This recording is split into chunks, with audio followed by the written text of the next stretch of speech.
No role plays, just real. Chris and Lorenzo share 4 decades of combined experience to help you become a more effective leader. We've never really, as a workforce, spent a lot of time on making sure we're developing good leaders. We'll be able to share stories, experience, mistakes, failures, successes. This is Hacking Your Leadership. Welcome to Hacking Your Leadership. I'm Chris. And I'm Lorenzo. And Lorenzo, on this episode, I want to talk about training and the effectiveness of training. The reason I want to talk about this is because I came across something recently in my own personal life where I was expected to know something and I didn't, and it was frustrating because the way in which I was able to do this thing in order to know it was so infrequent that I just found it really difficult to retain the information. And I kind of had to just kind of put myself in a situation where I had to do it over and over again, even though it wasn't something I was supposed to do, just to make sure I had the information in my head. And the reason why that kind of made me want to talk about this today is because I think in a lot of organizations and a lot of places, there are ineffective ways of training and teaching people that lead them to not retain the things that you want them to retain. And I want to talk about this because this is I think it's so key to teaching anybody to do something or to repeat something. So I want to ask you, have you ever been asked to execute on something where you were expected to know it and do it because it was part of your job, but you didn't feel like you had been set up for success in terms of the preparation piece prior? Absolutely. Yeah. Usually it's one of those things where there's like a long kind of manual or PDF document, or maybe even like an online training that you sit through and you kind of listen and maybe you take notes, and maybe you're half in, you're half out of it. Some parts are interesting, some parts are like, whatever. Sure. And then you get asked to do it and you're like, oh man, I should have probably paid more attention. Right. Absolutely. I'm not going to need to know this. Oh wait, I need to know this. Yeah. This will never be something I have to do. Never. Next, 2 hours later, yes. Here I am doing it. Yes. So absolutely. I think it's, what you said in your own experience is very relatable, I think, to a lot of people when it comes to training, and that, it also depends a lot on how you learn. That's one of the things that I think over time you discover as a leader, people learn differently. And there are some things that I think that we'll probably talk about in the show that kind of apply to most, and that are the maybe the tips and tricks that you can do that help to retain the most amount of knowledge for most people. But there's also a part of it always that is, how do people actually learn, and how do they retain, content and things that you want them to do and behaviors over and over again. For me, I could tell you as a kid growing up and to this day, like math is really easy for me. I can see it on a board. You can explain to me, just show me what the formula is, and like it just works and I can understand it. And I don't have to spend much time practicing it and doing it over and over again. But I know that's not the same for most people. And so I can sit in a classroom and maybe not, like it doesn't look like I'm paying attention or that I'm not putting my full effort into the book, but if I can watch somebody do it and understand what they're doing, that's really all I need. So like that's the situation where that type of learning works to my benefits. Now, if it's something that I'm not interested in, then I'm probably the last person that's paying attention nor taking notes, and would have to force myself to read through a textbook to practice it over and over again. Just because it's something that I'm not really interested in, so I lose my attention and focus very, very quickly. Right, but let me ask you a question then. In the same situation, even if it's something that you weren't passionate about or interested in, but you knew in advance that the very next day you were going to be asked to show that you are competent and able to execute whatever that thing is, and if you are able to do it, you get 100% pay raise, and if you're not able to do it, you lose your job. I bet you'd find a way to make that happen, right? Oh, I take out the little black book and the pen and paper that we talk about in every 1 minute hack, and I'd start taking notes. I'd be ready. Yeah, absolutely. So that's what it comes down to, is there has to be an incentive to be able to remember something to begin with. If there's literally no incentive, then it's really difficult to do this. So the incentive could be intrinsic. It could be, I have an incentive to know this because this is something I'm really passionate about, like whether it's a hobby that you're trying to get better at. This is like, I love doing this, therefore it just kind of ticks off those boxes, and I don't need to have an external accountability. But if I don't have that passion around it, I don't care about it, then there probably needs to be an external accountability if I want to retain it. And so I got to like looking up the different things that people do in order to make sure that that content is retained. And I kind of like, there's a lot of content out there about all this stuff, but really what it comes down to is having 4 things that if you want to ensure your people are going to retain the items that they're being taught, whether it's by you or by electronic learnings or anything in between. The content has to be relevant to what the expectation is. So you can't be expected to execute something if it's very mechanical by reading how to do it in a book in just words. You have to see, there has to be diagrams, there has to be how-to videos, there has to be, the content itself has to mimic what is being asked of the person. So it has to be good. The second thing is they have to be able to do it over and over and over again. It can't just be a one and done. The third is that they have to be able to do it in a setting where the training part of it is done and they're able to execute without the pressures of feeling like they're being held accountable to the outcome. So it's like a learn by immersion thing. And then lastly, there does have to be accountability at some point. And so if you give a person really good and relevant content, meaning it matches what the expectation is, they get a chance to do it over and over and over again. They get a chance to do it in a real world environment, and then they know that at some point they're going to be held accountable to whatever the results are. Then you typically get people retaining.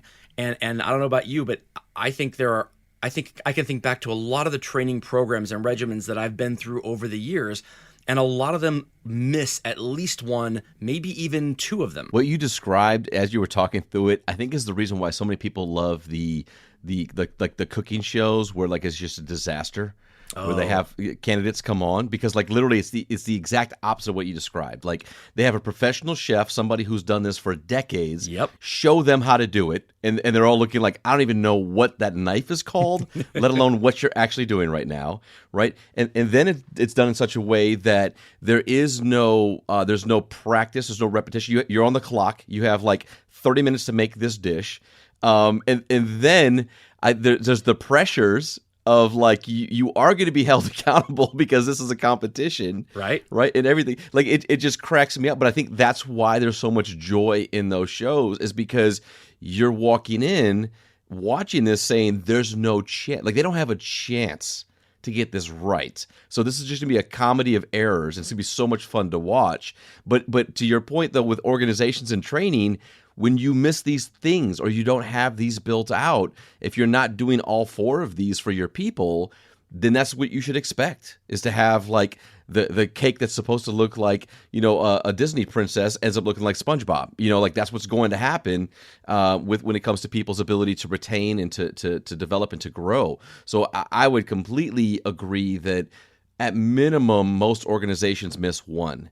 And the one that they typically will miss is like the part of actually taking the time to do this in a realistic opportunity or an environment. So whether you want to, and again, like the practice piece. The practice piece, right? I enjoy doing role plays, but my role plays are very different because I don't like to do role plays where you have to follow a script and it's basically just like script reading. Right. I say this, then you say that, then I say this, and then haha, what an amazing role play. No, I like to do them with people as real as it could be, where they are the customer, where they're actually talking about things that they know about, questions that they have in the retail space, because I think that allows them to feel that it's in an environment that's realistic. They understand what it feels like to be a customer in that space. They understand what it feels like to be heard and to have a great conversation. So again, I think at minimum, most organizations miss at least that one piece when it comes to actual content and training,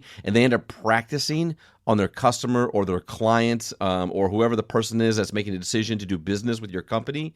They end up practicing on them versus practicing with each other to make sure that it's good and that people are confident with it. Right. The practice piece is when we say a lot of companies get it wrong, it's not that they don't have it. It's that the part that they have is terrible. It's not representative of what real life is going to be. It's exactly what you just said. The examples are these scripts. And it's like, wouldn't it be amazing if every real client ended up this way? They say they're not really interested. You say, yeah, but what about this? And they go, wow, you have enlightened me. Now I will spend $100,000 with your organization.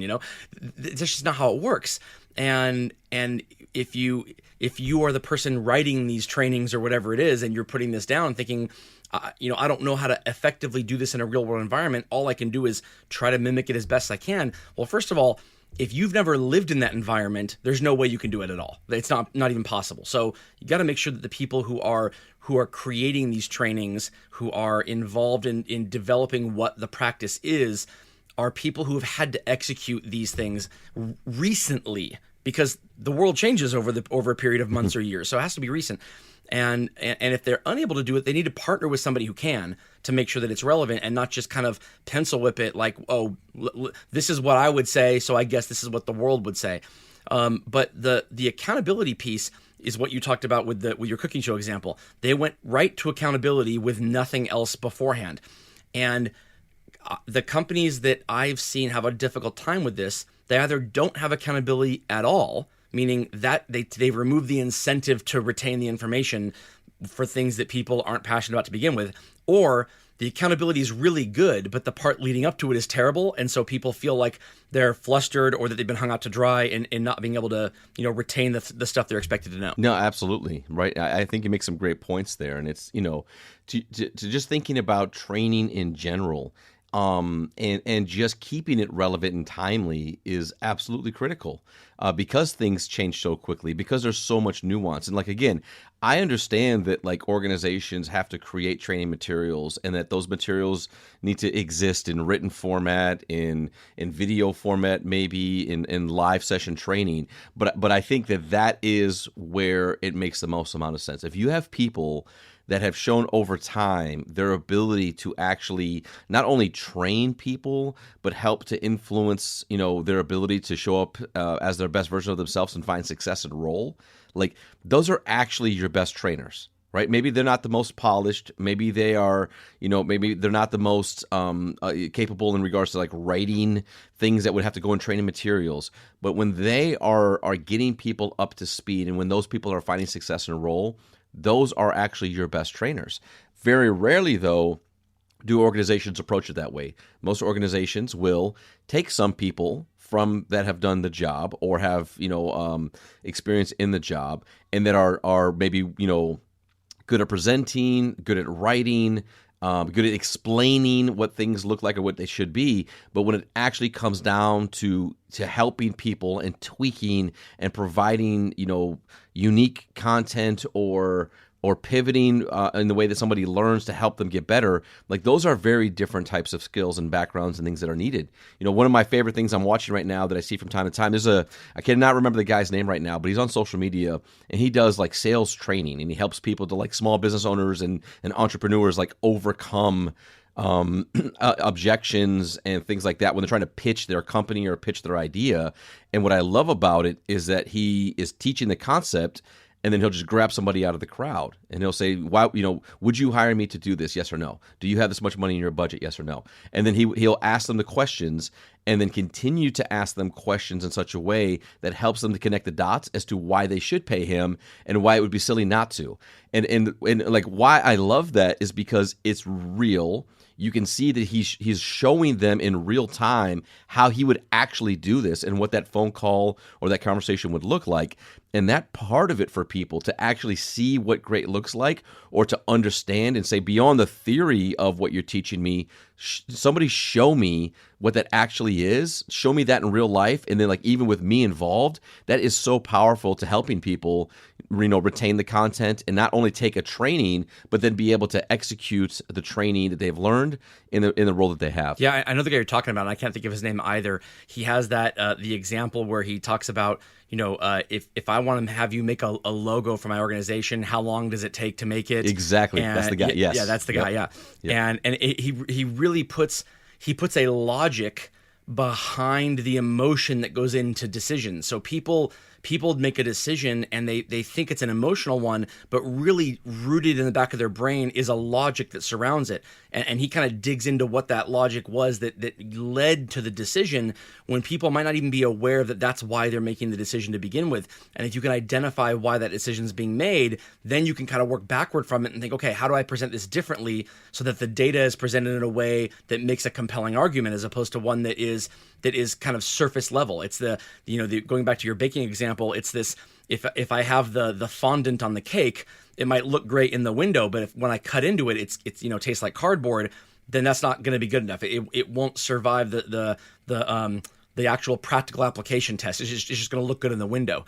And so, yeah, 100% this is true, that you have to make sure that whoever is doing the teaching, or at least doing the practice part of it after you've done the content, is someone who can kind of recognize whether what is happening is representative of the real world. That's probably a different person than the person who wrote the training, as it should be, because a person who's well-versed and skilled at writing and creating a training probably isn't the same person who is well-versed at executing it daily, and vice versa. It's just the way roles work out in many organizations. So this has to be a multi-tiered approach where the right people are involved. And I think that trying to kind of cookie cutter it and package it all together with a nice bow so that you can say, I checked off the box, my people did this, and now I can hold them accountable, without actually making sure that they feel like they've been supported, I think that's where a lot of leaders, go off the rails. It's critical for leaders to really think about layering in ways of making sure that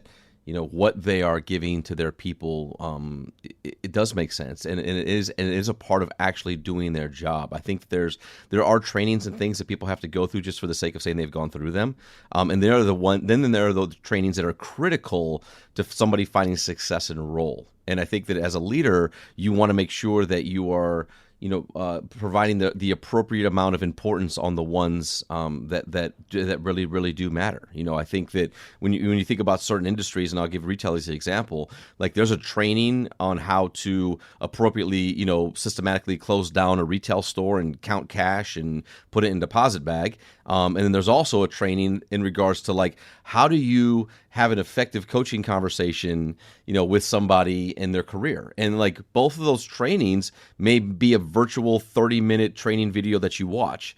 And then one of them is like, okay, you've watched it, show me that you know how to do it. Now let me give you some repetition a couple of times in regards to like, did you count the cash correctly? Does the number you say at the end of the night equal the right number? All right, good. You're good with that. Fantastic. Awesome. Versus now, what did you take away from that training? What's going to be your approach to somebody when you sit down with them in a developmental conversation? You know what? Matter of fact, let you and I sit down together, and you treat me as the employee so that I can get an understanding of how you would approach this. Like, again, from an operational company standpoint, they may be exactly the same amount of timed training, but as a leader, how you spend your time enforcing or not even necessarily enforcing, but just like kind of like inspiring or motivating the actions and behaviors behind the ones that are really important is mission critical if you want your leaders to understand how important those trainings are. Well, it could be argued that they're both equally important, but whether or not you can ensure that one has been effectively trained and retained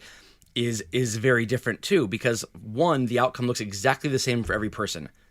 Whether or not the register's counted out right, either it is or isn't. It's very, very objective. When it comes to career conversations and development accountability, that's going to look very different depending on who the leader is who's doing it. It's also going to look very different for each person. And I've been in situations where earlier in my career where I had a half a dozen career conversations with people that went really, really well. And it was inspiring confidence in me to think, oh, I'm getting good at this.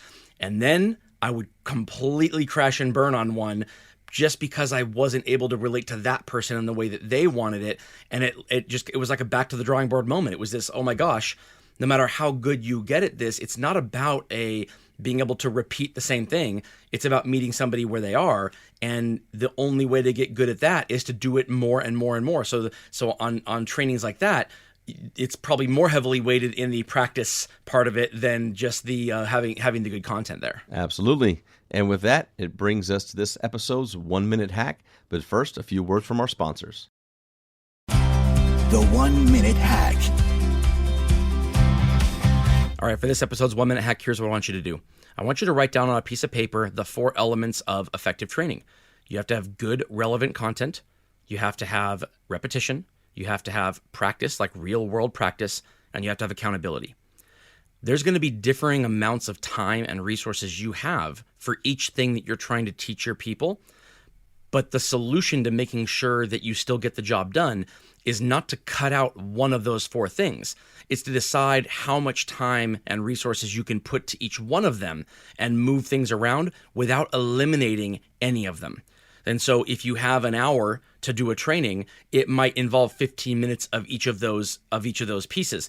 If you have days to do it, it might involve more time. Don't fall into the trap of eliminating one of the 4 of them altogether for the sake of, oh my gosh, I don't have enough time or enough resources. You can take things, little bits out of each of those 4 buckets, make sure that there's more where more is needed for each person, but don't eliminate any of them. Make sure that all the trainings you do, all the things that you expect your team to know, have at least part of each of those 4 elements of good, relevant content, repetition, practice in a real world environment, and then accountability for knowing it. Yeah, I think it's a great 1 minute hack and a good reminder that, to truly be successful, you need all 4. But how much of each one and how much time you commit to each one, that is really kind of the role of the leaders to understand that. And that's kind of what ties into how do you prioritize, or how do you, add some extra oomph behind the ones that really, really are important to your business or to your people or to your strategies. Yeah, and if there's no accountability at all, it probably means it wasn't important to begin with. But if there is accountability and it's coming from even 1 or 2 layers above you, then it's really important to get those other first 3 right. Otherwise, your people are going to feel like they were not set up for success. Absolutely. And with that, it brings us to the end of this episode. This is Hacking Your Leadership. I'm Lorenzo. And I'm Chris. And we'll talk to you all next time.